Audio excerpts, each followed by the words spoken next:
YouTube വീഡിയോയിൽ POCSO case അതിജീവിതകളുടെ പേര് വെളിപ്പെടുത്തിയതിൽ വിശദീകരണവുമായി മുൻ DGP ആർ ശ്രീലേഖ. കിളിരൂർ കേസിലെ അതിജീവിത പ്രായപൂർത്തിയായ കുട്ടിയായിരുന്നു എന്നാണ് വിശദീകരണം. അറിഞ്ഞുകൊണ്ട് പെൺകുട്ടിക്കോ കുടുംബത്തിനോ ദോഷകരമാകുന്ന ഒന്നും ചെയ്തിട്ടില്ല. കവിയൂർ കേസിലെ കുട്ടിയുടെ പേര് ഒരിടത്തും വ്യക്തമാക്കിയിട്ടില്ലെന്നും ശ്രീലേഖ പറയുന്നു. പ്രതികരണത്തിലേക്ക് ആദ്യം. ഞാൻ 33.5 വർഷം ഒരു പോലീസ് ഉദ്യോഗസ്ഥയായിരുന്ന വ്യക്തിയാണ്. കുട്ടികൾക്ക് വേണ്ടിയും സ്ത്രീകൾക്ക് വേണ്ടിയും വളരെയധികം പ്രവർത്തിച്ചിരുന്ന ഒരാളുമാണ്. ആ കേസിലെ പെൺകുട്ടി അന്വേഷണത്തിലെ ഈ കുട്ടിക്ക് പ്രായപൂർത്തിയായതാണ് എന്ന് വെളിവായിട്ടുണ്ട്. ആ കുട്ടി മരണപ്പെടുമ്പോൾ മൈനർ അല്ല. പോക്സോ കേസ് നിൽക്കില്ല എന്നുള്ള കാര്യം പോലീസ് ഒന്ന് അന്വേഷിച്ചാൽ മനസ്സിലാവും. ഒരിക്കലും അറിഞ്ഞുകൊണ്ട് ഒരു പെൺകുട്ടിക്കോ സ്ത്രീക്കോ പീഡനത്തിനിരയായ ഒരു വ്യക്തിക്ക് ദോഷകരമാവുന്ന ഒന്നും ചെയ്യുകയുമില്ല, ചെയ്തിട്ടുമില്ല. അതിൻ്റെ മനസ്സിൽ കൂടെ പോലും പോവില്ല. കവിയൂർ കേസ്, അതിന് കുട്ടിയുടെ പേര് ഞാൻ ഒരിടത്തും വെളിപ്പെടുത്തിയിട്ടില്ല. അപ്പോൾ അന്വേഷിക്കുമ്പോൾ പോലീസിന് മനസ്സിലാവും ഇതിനകത്ത് പോക്സോ ആക്ട് നിൽക്കില്ല എന്നുള്ളത്. സുനിഷ അയലൂരിന്റെ വിശദാംശങ്ങൾ നൽകാൻ. സുനിഷ, പോക്സോ കേസാണ് എടുത്തിരിക്കുന്നത്. അതിജീവിതമാരുടെ പേര് വെളിപ്പെടുത്തിയെന്ന കേസിൽ ഇതിൽ ഇത്രയും അനുഭവ സമ്പത്തുള്ള ഒരാളാണ് ഇങ്ങനെയൊരു, അവരുടെ ഭാഗത്തു നിന്നാണ് ഇങ്ങനെ ഒരു നടപടി ഉണ്ടായത് എന്നുള്ളതാണ്. അതിൽ വിശദീകരണം എങ്ങനെയാണ്, അത് എങ്ങനെയാണ് അവർ വിശദീകരിക്കുന്ന ഇക്കാര്യത്തിൽ?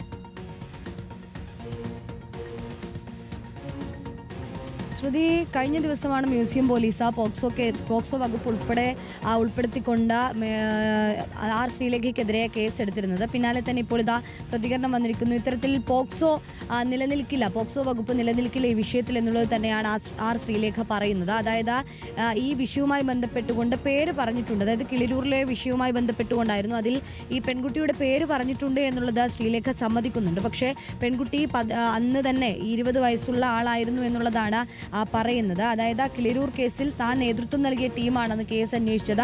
പോലീസ് അന്വേഷിച്ച് CBIക്ക് കൈമാറിയ ഒരു കേസ് കൂടിയാണ് അത്. ആ കേസിൽ പെൺകുട്ടി പ്രായപൂർത്തിയായതാണ്. ആദ്യഘട്ടത്തിൽ FIR എഴുതുമ്പോൾ പെൺകുട്ടി മൈനറാണെന്നാണ് കരുതിയിരുന്നത്. പിന്നാലെ പരിശോധനയിൽ പെൺകുട്ടി 20 വയസ്സ് തികഞ്ഞ പെൺകുട്ടിയാണെന്ന് കണ്ടിരുന്നു. അതുകൊണ്ട് തന്നെ മൈനർ അല്ല. അതുകൊണ്ട് ഈ പോക്സോ കേസ് നിൽക്കില്ല എന്നുള്ളതാണ് ശ്രീലേഖ പറയുന്നത്. ഒപ്പം തന്നെ കവിയൂർ കേസുമായി ബന്ധപ്പെട്ടുകൊണ്ട് താൻ ഒരിടത്തും പെൺകുട്ടിയുടെ പേര് പറഞ്ഞിട്ടില്ല എന്ന കാര്യം കൂടി പറയുകയും ചെയ്യുന്നു. അത് പോലീസിന് അന്വേഷിച്ചാൽ മനസ്സിലാകുമെന്നുള്ളതാണ്. മറ്റൊന്ന് BNS ഉൾപ്പെടുത്തിക്കൊണ്ട് ഒരു വകുപ്പ് ചേർത്തിരുന്നു. എന്നാൽ അതും നിലനിൽക്കില്ല എന്നുള്ളത് തന്നെയാണ്. BNS 72 കൂടി ഉൾപ്പെടുത്തിയിരുന്നു. പക്ഷേ BNS വരുന്നത് 2024 ശേഷമാണ്.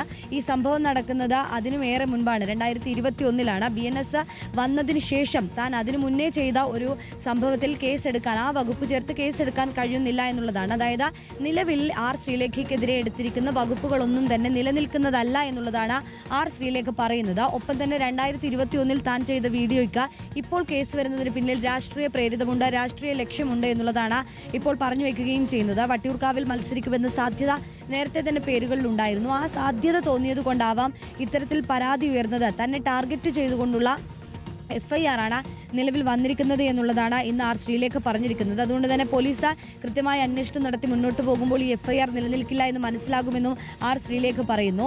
നേരത്തെ ഈ പരാതി നൽകാൻ പെൺകുട്ടിയുടെ മാതാവോ അല്ലെങ്കിൽ കുടുംബക്കാരോ തയ്യാറായിട്ടില്ല. പക്ഷേ ഇപ്പോൾ മറ്റൊരാളാണ് ഇതുമായി ബന്ധപ്പെട്ടുകൊണ്ട് പരാതി നൽകിയിരിക്കുന്നത്. അതിനു പിന്നിൽ തന്നെ ഗൂഢലക്ഷ്യങ്ങളുണ്ട് തുടങ്ങിയ കാര്യങ്ങളാണ് നിലവിൽ ഇപ്പോൾ പറയുന്നത്. ഏതായാലും ഈ അതിജീവിതയുടെ പേര് പറഞ്ഞിട്ടുണ്ട് എന്നുള്ളത് സമ്മതിക്കുമ്പോൾ പോലും ഈ പോക്സോ കേസ് നിൽക്കില്ല, അവർ മൈനർ ആയിരുന്നില്ല എന്ന കാര്യം പറഞ്ഞുകൊണ്ട് ഈ വകുപ്പുകളൊന്നും നിലനിൽക്കില്ല, നിയമത്തിന്റെ രീതിയിൽ പോട്ടെ, അന്വേഷണം നടക്കട്ടെ എന്നൊരു നിലപാടിലാണ് ഇപ്പോൾ ആർ ശ്രീലേഖയുള്ളത്. ശ്രുതി, വ്യക്തമാണ്. സുനിഷ അയലൂരാണ് വിശദാംശങ്ങൾ നൽകിയത്.